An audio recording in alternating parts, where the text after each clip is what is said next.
El derecho está presente en todas las áreas del mundo moderno.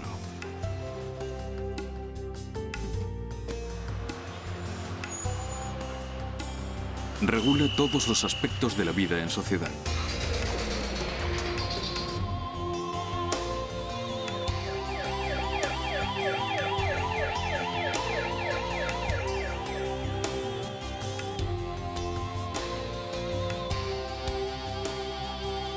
Cuando una persona viola la ley, cuando la paz social se ve perturbada, los tribunales deben emitir su juicio.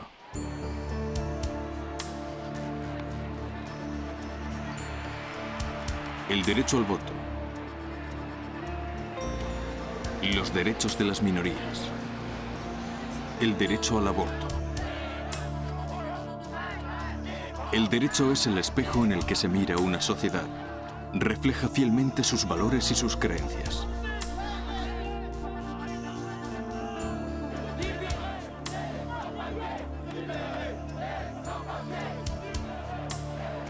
A lo largo de la historia, las normas jurídicas han tenido que ir adaptándose a los cambios en la moral y las prácticas sociales.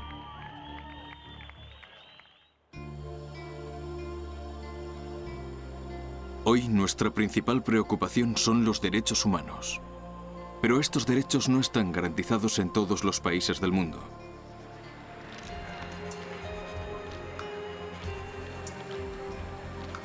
La elaboración de reglas justas y equitativas ha supuesto siempre un difícil reto para las sociedades humanas. ¿Cómo compatibilizar los intereses de los más fuertes con los de los más débiles? ¿Cómo evitar conflictos entre los derechos de la comunidad y los derechos de los individuos?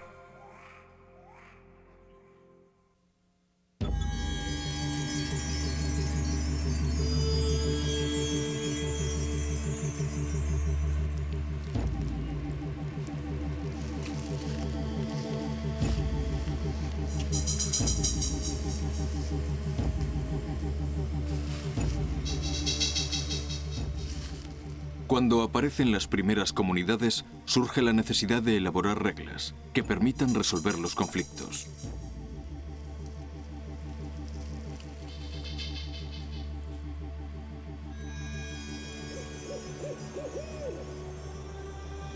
Las primeras leyes escritas aparecen en Mesopotamia.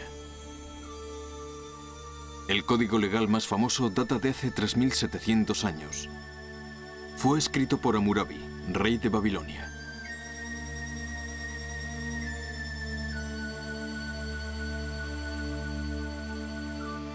Kenneth Pennington, historiador.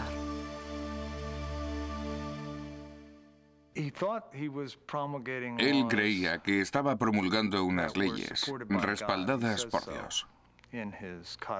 Así lo dice en su codificación. Pero las leyes que promulgó probablemente están basadas en los usos y costumbres de su pueblo. Utiliza su autoridad real y la autoridad divina para poner por escrito las leyes tradicionales de su pueblo. Las leyes de Hammurabi abarcaban todos los aspectos de la vida cotidiana, desde la construcción al comercio, desde la esclavitud al matrimonio. Las leyes eran muy severas y las sentencias no se podían recurrir. Si una mujer es caprichosa, derrochadora o desacredita a su marido, será lanzada al río.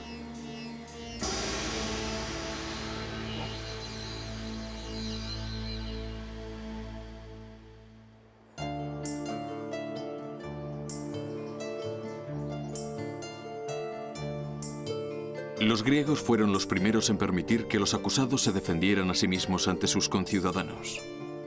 En Atenas podía haber hasta 2000 personas en un jurado. El tiempo del que disponían los abogados para sus alegatos era medido con una clepsidra, un reloj de agua que funciona igual que los de arena. Los mejores oradores eran expertos en el arte de terminar sus discursos justo cuando caían las últimas gotas de agua. Los griegos también fueron de los primeros en establecer el concepto de igualdad ante la ley. En su opinión, las leyes promulgadas por el hombre debían reflejar el orden natural de las cosas.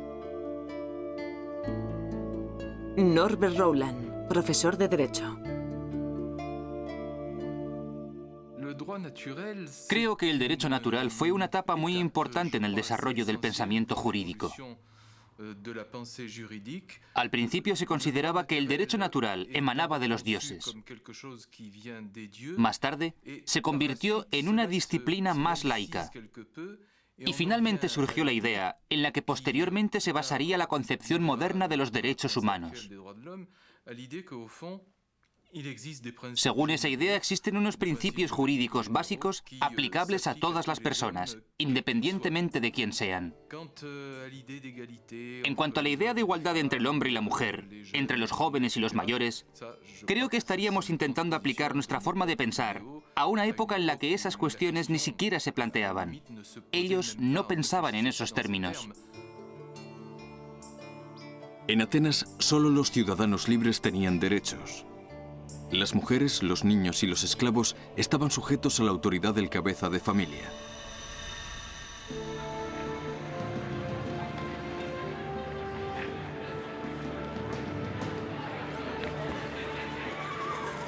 Roma también era una sociedad patriarcal en la que existían esclavos.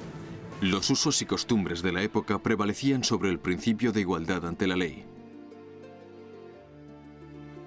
Los romanos eran un pueblo muy práctico. Su sistema de justicia se basaba en una amplia jurisprudencia y en la actualidad se sigue utilizando como modelo. René Robey, profesor de Derecho.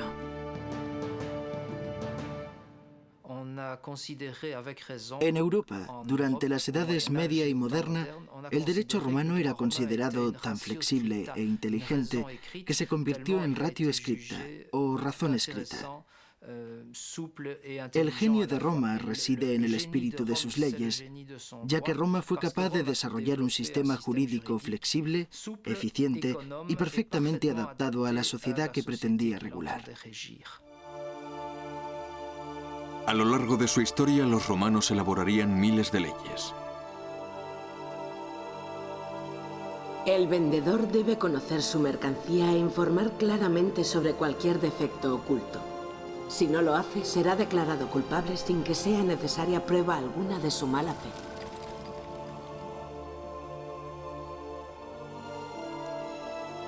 Como las leyes eran tan complejas, los romanos contrataban a expertos en derecho para que les asesorasen sobre temas legales.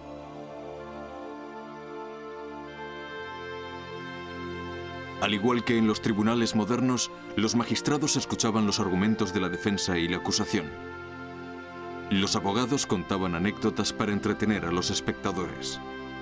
Sus honorarios eran altos, pero algunos aceptaban representar a un cliente si éste les incluía en su testamento. Actualmente, el acceso al sistema legal depende de los recursos financieros de una persona. Eso también ocurría en el mundo antiguo. Pero no solo dependía de los recursos financieros, los vínculos familiares también eran muy importantes. Si pertenecías a una familia muy poderosa, tenías muchas más facilidades para acceder a la justicia que si formabas parte de una familia más humilde. Esto era particularmente evidente en Roma.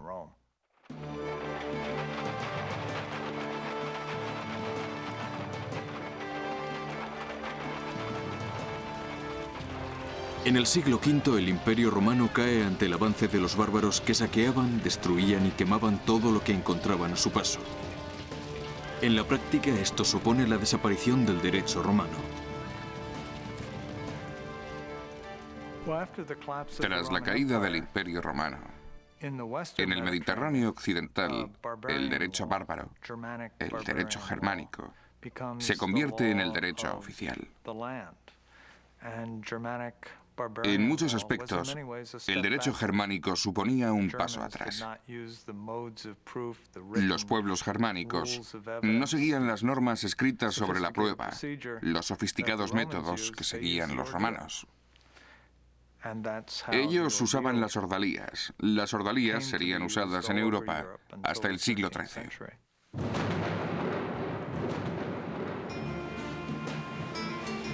La ordalía era el juicio de Dios mediante la prueba del agua o el fuego. Uno de los métodos más aplicados en Europa consistía en obligar al acusado a caminar sujetando una barra de hierro al rojo vivo. La distancia que debía recorrer dependía de la gravedad de su crimen. Si su quemadura no se infectaba al cabo de unos días, era declarado inocente.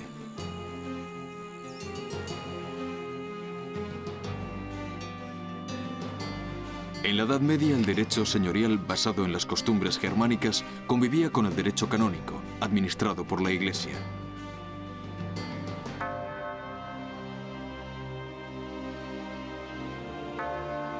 A diferencia de las costumbres dominantes en la época, la Iglesia establecía que para que se celebrase un matrimonio, ambas partes tenían que dar su consentimiento.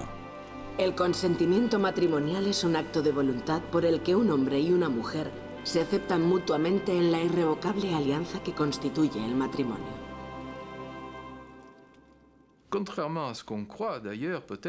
Contrariamente a la creencia popular, quizá porque la idea que tenemos sobre la Iglesia medieval y la Inquisición está algo distorsionada por las películas, para una persona normal era mucho mejor recurrir a los tribunales eclesiásticos en vez de a los tribunales laicos, porque la Iglesia dictaba leyes mucho más justas que las de los señores, que veían su actividad legal simplemente como una forma de sacarle dinero al hombre humilde. En el siglo XI fue descubierto el Corpus Juris Civilis. Era una recopilación de leyes y jurisprudencia romanas elaborada 500 años antes por el gobernador Justiniano. El código era impartido en la primera facultad de Derecho situada en Bolonia, Italia.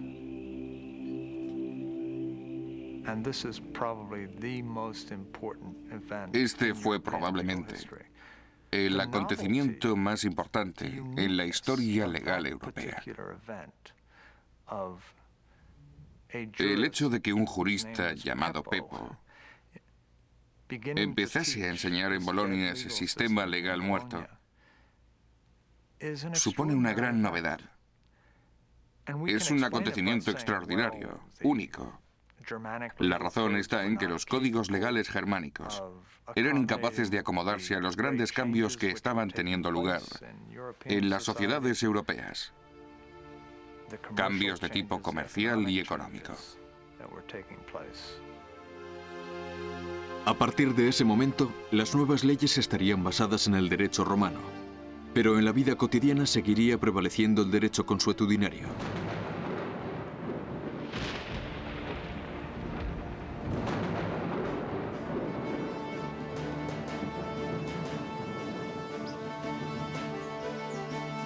Según la costumbre, el rey tenía que proporcionar tierras a sus vasallos o varones y protegerles a cambio de sus servicios militares.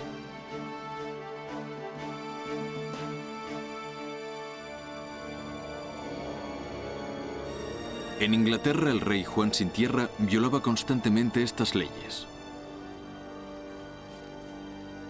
Cobraba impuestos abusivos a sus varones y confiscaba sus tierras para llenar sus arcas y financiar sus campañas militares.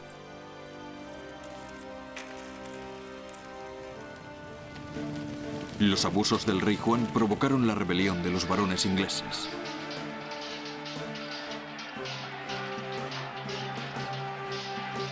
En 1215 obligaron al rey a firmar la Carta Magna.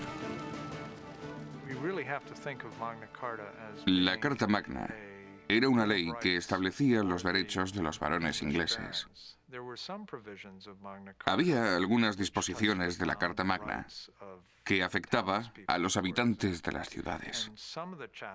Y algunos de los artículos de la Carta Magna, concretamente el artículo 39, que se refería al derecho de todos los ingleses a ser juzgados según la ley, se convertía en un derecho general para todos los ingleses, aunque no en 1215.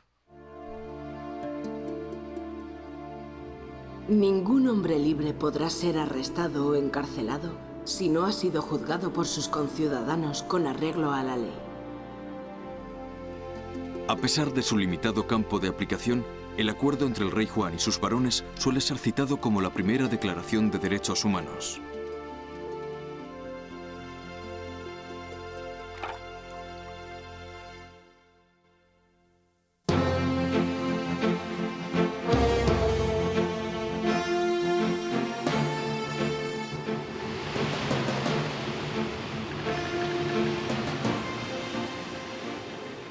La ley ha sido siempre una herramienta muy poderosa para las clases dirigentes. Tras el descubrimiento de América, los conquistadores impusieron sus leyes a los pueblos nativos.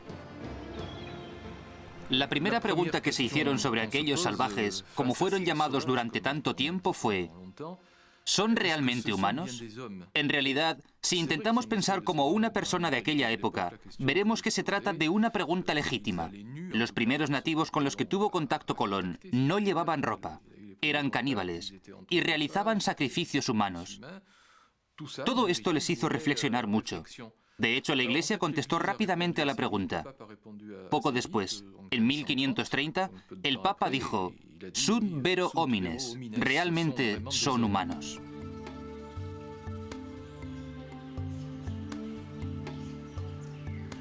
¿Pero qué tipo de humanos? ¿En qué categoría concreta encajaban?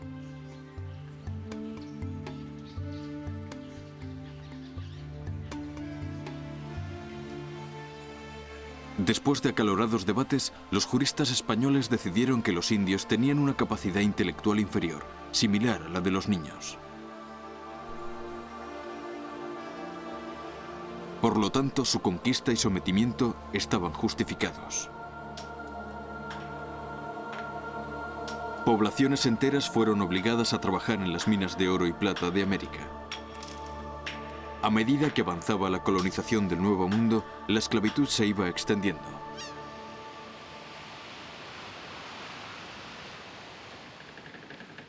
Los europeos llevaron a la fuerza a cientos de miles de africanos a trabajar como esclavos en América.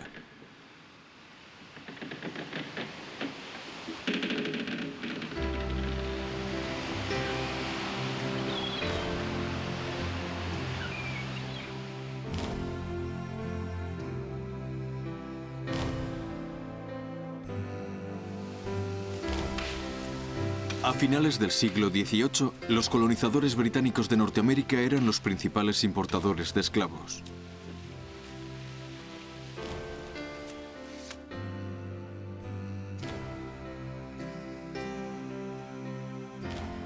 Sin embargo, fue en esta sociedad basada en los esclavos donde Thomas Jefferson, un joven abogado de Virginia, pediría el derecho a la libertad para todos los hombres. Todos los hombres son creados en la igualdad y dotados por su creador de ciertos derechos inalienables, entre los que se encuentran la vida, la libertad y el derecho a la felicidad. Para asegurar estos derechos, los hombres crean gobiernos.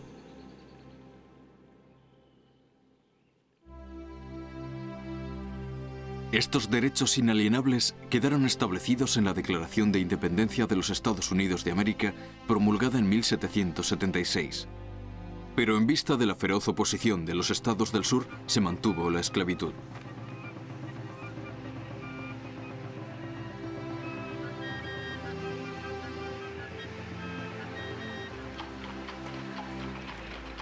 A partir de la Declaración Americana, surgiría la Declaración Francesa de los Derechos del Hombre y el Ciudadano, promulgada en 1789 en plena Revolución.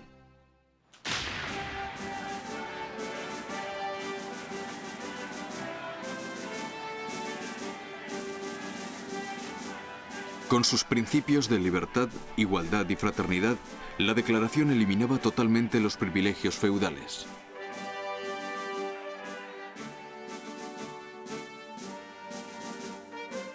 La libertad de expresión de pensamientos y opiniones es uno de los derechos más valiosos de la humanidad. Todo ciudadano puede hablar, escribir y publicar libremente. La declaración no tenía valor de ley. Napoleón intervino personalmente en la elaboración del nuevo Código Civil francés. El resultado fue un hábil compromiso entre el derecho romano, las antiguas costumbres francesas y las leyes revolucionarias.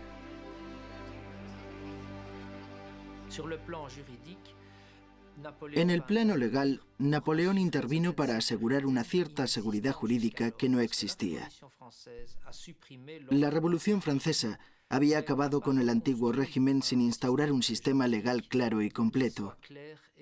Esto creó un cierto vacío, una especie de inseguridad legal que Napoleón intentó remediar con la promulgación de grandes códigos, sobre todo el Código Civil de 1804.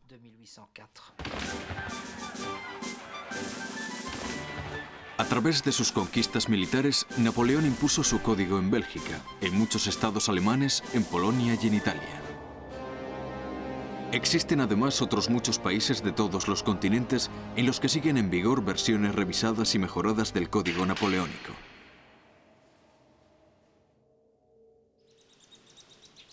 Durante su exilio en Santa Elena, el emperador caído escribiría en sus memorias: Mi verdadero triunfo no consiste en haber ganado 40 batallas. Waterloo borrará el recuerdo de todas esas victorias. Lo que nunca caerá en el olvido, lo que perdurará para siempre, es mi Código Civil. Aunque el código supuso un paso adelante, reinstauró los poderes del cabeza de familia, incluido el derecho a ordenar el encarcelamiento de una mujer o un hijo desobedientes.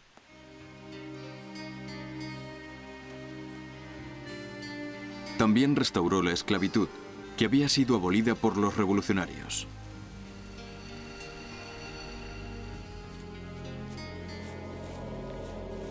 Pero muy pronto los esclavos de distintas colonias europeas se rebelarían.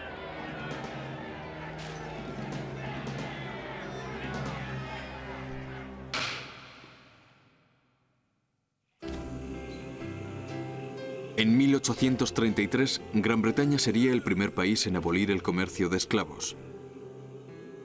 Francia seguiría sus pasos en 1848. En los Estados Unidos, la proclamación de 1863, que abolía la esclavitud, supuso la emancipación de 3 millones de personas.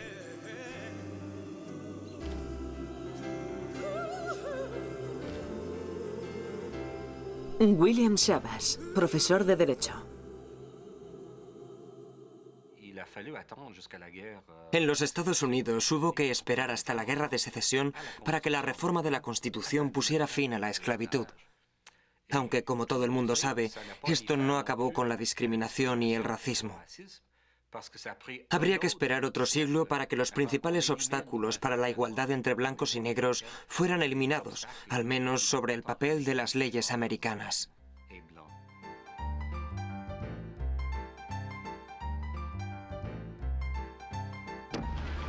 En el siglo XIX aparecerían los primeros estados de derecho.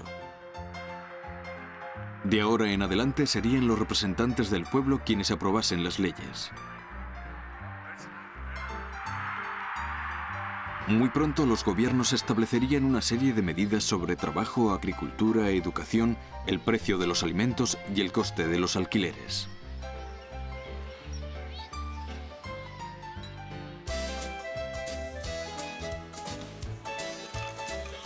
En 1919 se añade una nueva enmienda a la Constitución americana. Su objetivo, combatir el vicio. Quedan prohibidos el transporte y venta de bebidas alcohólicas dentro del territorio de los Estados Unidos, así como su importación o exportación para ser utilizados como bebida. Los estados se convirtieron en los únicos depositarios de la ley. El derecho natural y la costumbre quedaron eliminados. Cuando los estados empezaron a decidir por sí mismos qué era lo que estaba bien y lo que estaba mal, lo que se denomina positivismo legal, si tomaban decisiones equivocadas, no existía una fuerza que hiciera de contrapeso. En las sociedades no existía una fuerza legal que se opusiera a sus decisiones.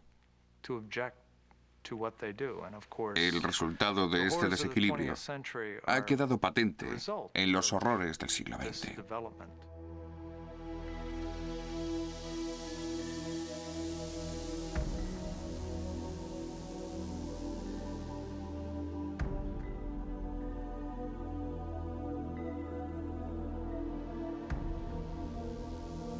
Cuando concluyó la Segunda Guerra Mundial, el descubrimiento de los crímenes cometidos por los nazis volvió a poner de manifiesto la importancia de los derechos humanos.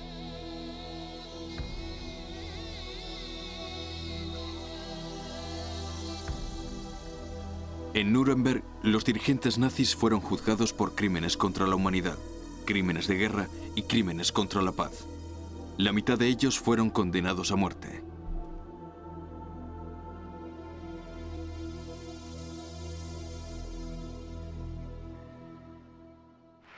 El objetivo de las Naciones Unidas era evitar la repetición de estos horrores. Esta Declaración Universal de los Derechos Humanos podría muy bien llegar a convertirse en una Carta Magna Internacional para los hombres de todo el mundo. Contra las atrocidades y la opresión de las que tantos millones de seres humanos han sido víctimas. En 1948 fue aprobada la primera Declaración Universal de los Derechos Humanos. A favor de la aprobación 48. En contra de la aprobación ninguno. Abstenciones 8.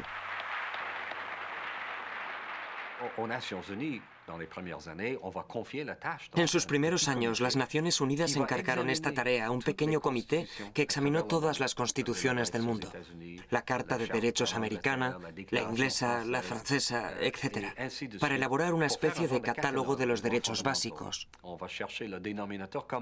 Buscaron el denominador común de estas constituciones, añadieron otros elementos y elaboraron la Declaración Universal de los Derechos Humanos, que fue aprobada en 1948.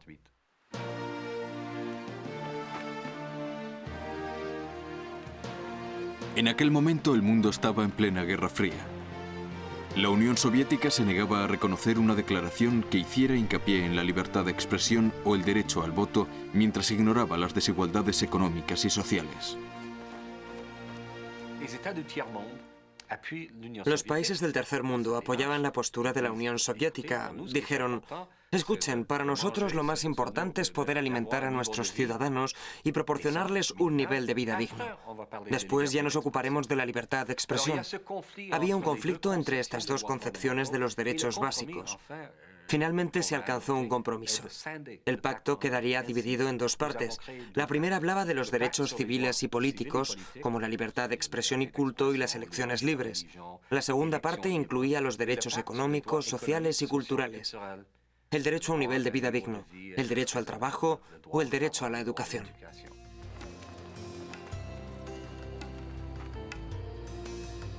Esta declaración, aceptada por 48 países, sigue siendo una resolución sin fuerza legal.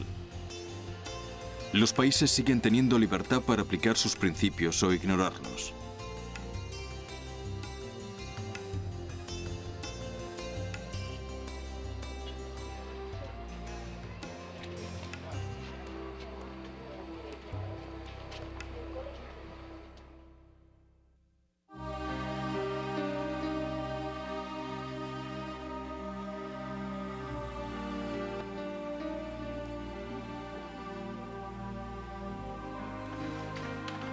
En muchas partes del mundo se siguen vulnerando los derechos más básicos.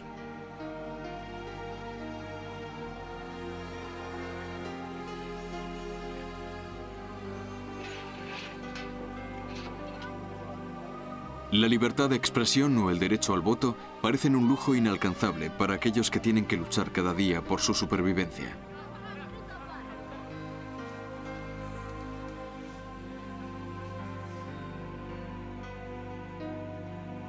Samir Naim Ahmed, sociólogo. La mayoría de las personas que viven en los países del sur no tienen agua limpia. En Egipto, el 20% de las personas que viven en las ciudades no tienen agua potable. En otros países de África, esa cifra no supera el 10%. Es agua para beber, para lavarse, para cocinar, para ese tipo de cosas. Ya se puede imaginar lo que esto significa. Es una catástrofe, porque la falta de agua limpia provoca inmediatamente infecciones y enfermedades.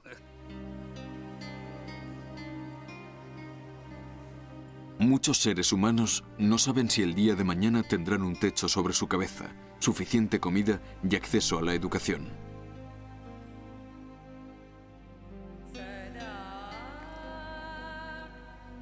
En muchos países las mujeres están marginadas por la ley.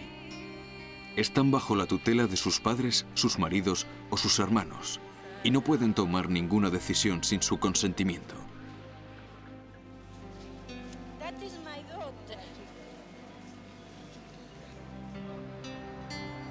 Miles de personas desaparecen, son encarceladas o torturadas por motivos políticos.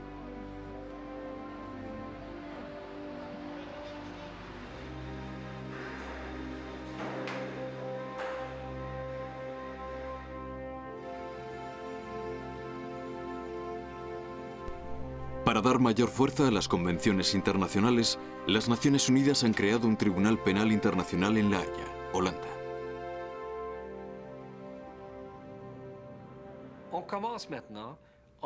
Entre otras cosas, estamos empezando a advertir a aquellos que violan los derechos humanos que pueden ser acusados personalmente. Y eso es algo nuevo. Ya no le decimos a un Estado que debe cambiar sus métodos para que ese mismo Estado nos conteste que no está de acuerdo. Eso significa que si el Estado tolera las violaciones de los derechos humanos, la responsabilidad no solo es del Estado, sino también del individuo que perpetra el crimen. Se quiere perseguir al individuo que viola los derechos humanos. Karadzic y Mladic en la antigua Yugoslavia, Pinochet en Chile, Pol Pot en Camboya. Les estamos diciendo que si no se detienen, que si siguen violando los derechos humanos, algún día pueden ser llevados ante un tribunal internacional y ser juzgados. Aproximadamente 100 investigadores de la ONU se dedican a recorrer el mundo en busca de testigos, donde quiera que se encuentren.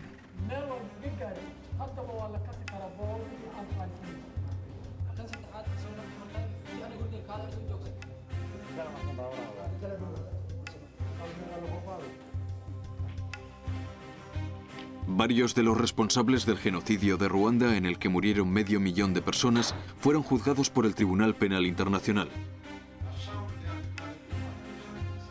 En 1998, el antiguo primer ministro Jan Kambanda fue condenado a cadena perpetua.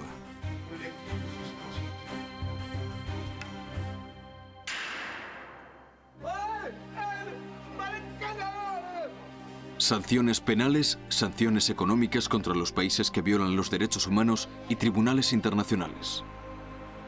Cualquier herramienta que utilicemos para asegurar el respeto a los derechos humanos tiene un alcance limitado. Mientras sigan existiendo grandes desigualdades económicas en el mundo, la justicia internacional no será una realidad. Es necesario elevar el nivel de vida, mejorar las condiciones de vida en el resto del mundo. Hay que elevarlo a un nivel humano. Lo que estoy pidiendo, lo que se necesita, especialmente en el siglo XXI, es una nueva generación de derechos humanos. Esa nueva generación de derechos humanos debería incluir el derecho a ser humano.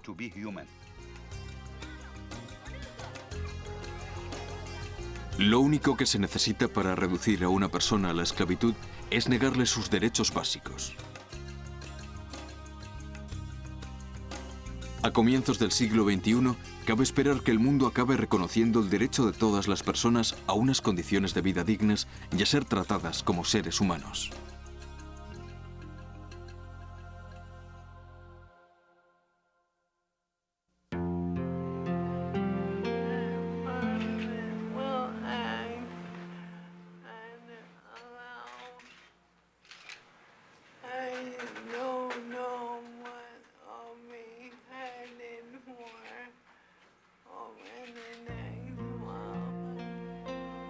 Sue Rodríguez, una mujer canadiense, padecía la enfermedad de Lou Gehrig.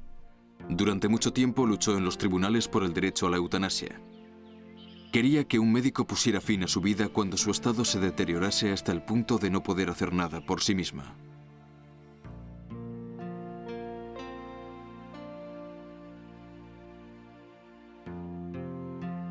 En febrero de 1994, Sue Rodríguez recibió finalmente la autorización de los tribunales.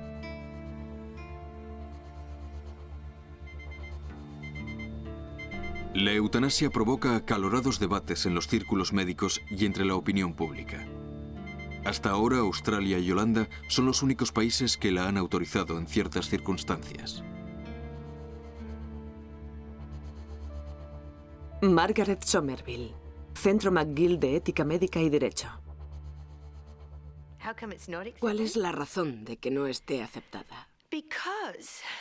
Porque estamos hablando de ¿cuál es el principio fundamental que rige nuestras sociedades? Que no nos matamos los unos a los otros. Y si lo hacemos, recibimos un severo castigo si lo hemos hecho deliberadamente. Estamos hablando de cambiar esa norma social.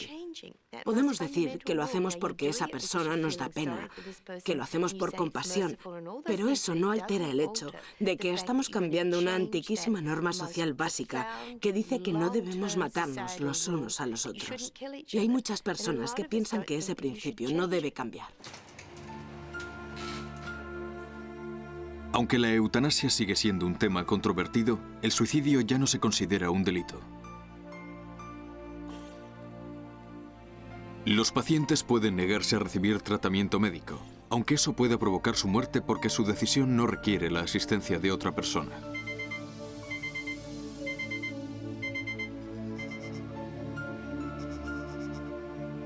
A veces la defensa de los derechos individuales plantea delicadas cuestiones éticas.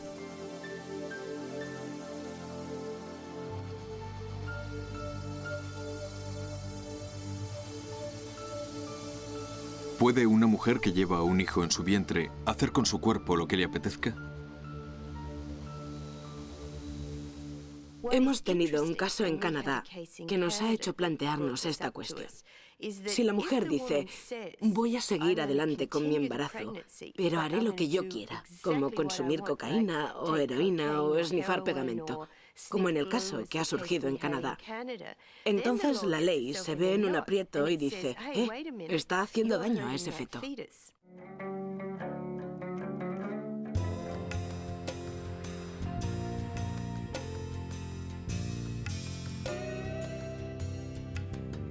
En un mundo cuyos valores, condiciones sociales y prácticas cambian rápidamente, la ley ya no puede definir por sí sola lo que es aceptable y lo que no lo es.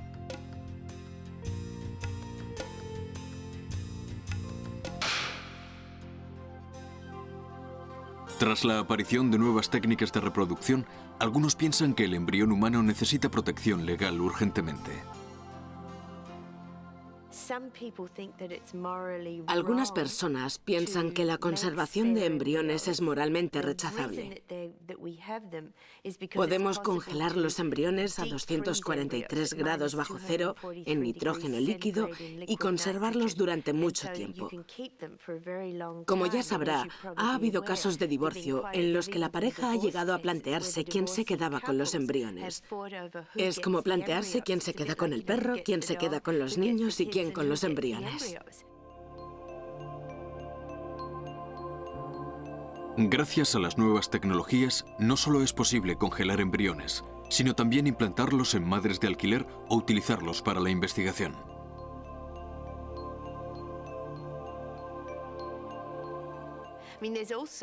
Algunas de estas nuevas tecnologías plantean posibilidades aterradoras. Ciertas personas han llegado a hablar de la anulación selectiva de determinadas células del embrión. Una vez participé en un debate televisivo en el que se planteó la posibilidad de anular las células que darían lugar a la cabeza para obtener un cuerpo que sirviese meramente como fuente de órganos para trasplante. Esto puede parecer algo extraordinario, pero de hecho ya se ha conseguido hacer con ranas. Han creado renacuajos sin cabeza. Los avances científicos seguirán planteando nuevos retos a los legisladores. En la actualidad, la clonación de animales ya es una realidad. En 1997, el nacimiento de la oveja Dolly provocó un gran revuelo en la comunidad científica. Desde entonces, la proeza se ha repetido varias veces. Y parece que no hay ningún problema técnico grave que nos impida clonar a un ser humano. ¿Por qué estoy en contra de la clonación? Creo que debemos respetar profundamente la vida humana y su singularidad. Dentro de esta singularidad, también incluyo a los gemelos o trillizos idénticos, y creo que también debemos respetar profundamente lo que yo llamo el espíritu humano, que no tiene por qué estar relacionado con la religión. Para algunas personas sí lo está, pero también se puede adoptar un punto de vista totalmente laico y creer que lo importante es el espíritu humano. En nuestras sociedades solemos dejar la decisión final en manos de los tribunales, pero los jueces se enfrentan a complicados problemas científicos y sociales.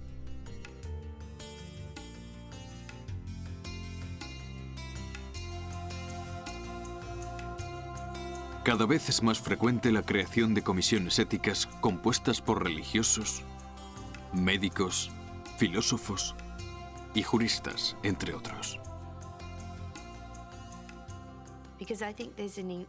Creo que tenemos que comprender que la mayoría de los grandes problemas sociales a los que nos enfrentamos a finales del siglo XX no pueden ser tratados por una sola disciplina.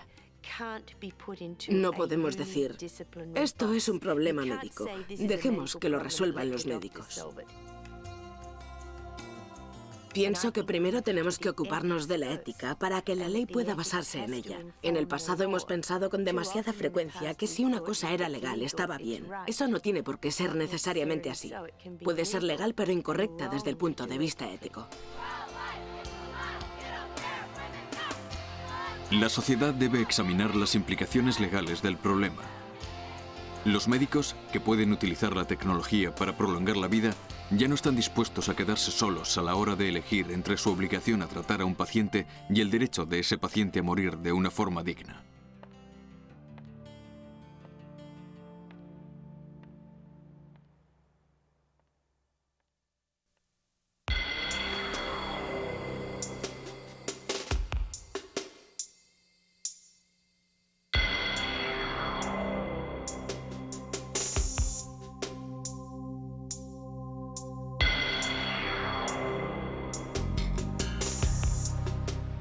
Las leyes invaden todas las facetas del mundo moderno.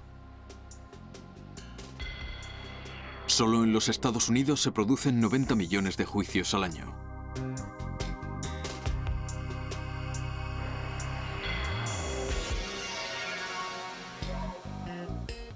A menudo tenemos la impresión de que nuestras sociedades se están viendo inundadas por una avalancha de leyes y regulaciones.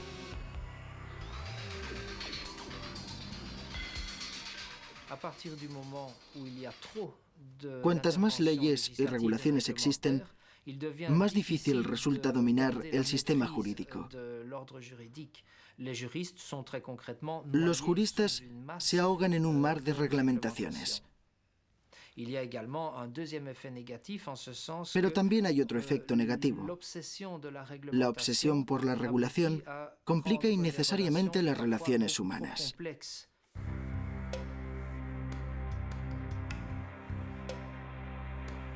Los ciudadanos acuden a los tribunales para resolver todo tipo de disputas, particularmente en los Estados Unidos.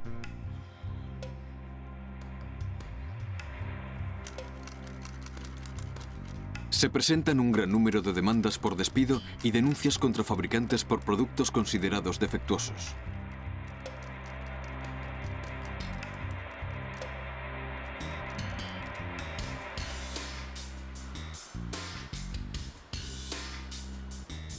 En las escuelas, cada vez más alumnos esgrimen sus derechos para desafiar la autoridad de sus profesores.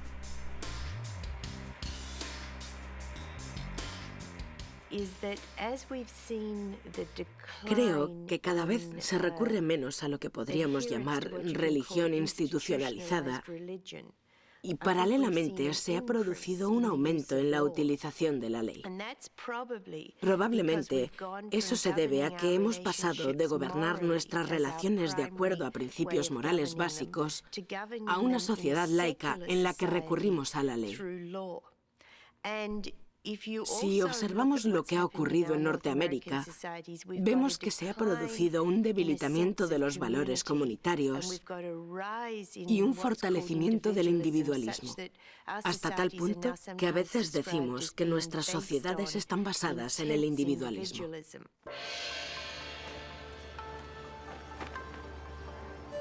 En China, los hombres realmente civilizados resuelven sus disputas fuera de los tribunales. En esa sociedad, la obediencia y el respeto a la autoridad han relegado los códigos legales a un segundo plano.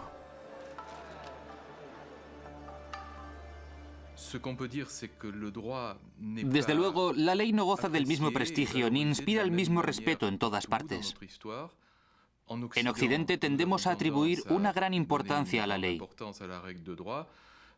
En otras culturas y sociedades tradicionales, y también en China, la ley es solo una forma de regular la sociedad y puede ser mucho menos utilizada que otros códigos de normas como la religión.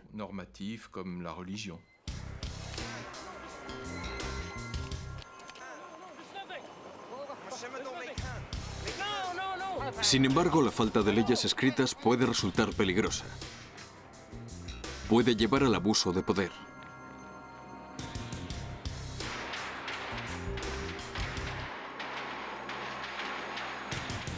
En Occidente el sistema legal está congestionado. Se producen desigualdades en el acceso a la justicia y sus representantes cometen abusos. A lo largo de los años, estos factores han minado la confianza de los ciudadanos en el sistema. El jurado considera al acusado, O.J. Simpson, no culpable de la acusación de asesinato como violación del artículo 187, apartado A del Código Penal. En los Estados Unidos, la absolución de la estrella de fútbol americano O.J. Simpson, acusado de asesinar a su esposa, enfureció a muchos ciudadanos. Algunos atribuyeron el resultado del juicio a la riqueza de Simpson. Deben tomar una importante decisión a partir de los testimonios que han oído. Estoy plenamente convencido de que el acusado actuó en defensa propia. Culpable de asesinato en primer grado. La ley no es perfecta, al igual que la sociedad que la creó. Pero a pesar de sus debilidades, el sistema legal sigue desempeñando un importante papel en nuestras sociedades.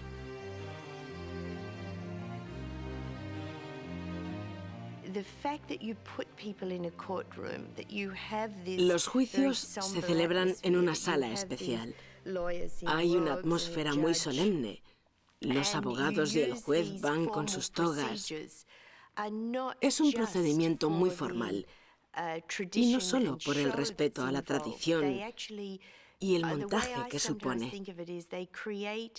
Pienso que todo eso crea un espacio en el que la gente reacciona de otra forma, interactúa de otra forma. Es un sistema que ha sido utilizado durante un periodo muy largo de la historia humana. Y deberíamos tener más cuidado cuando decimos, bueno, eso ya no sirve para nada.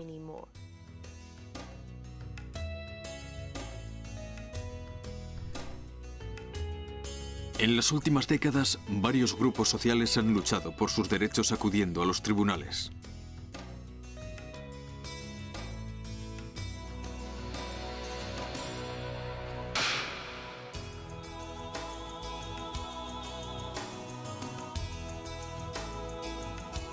Sin duda, el sueño de un sistema legal justo y equitativo seguirá fuera de nuestro alcance durante mucho tiempo.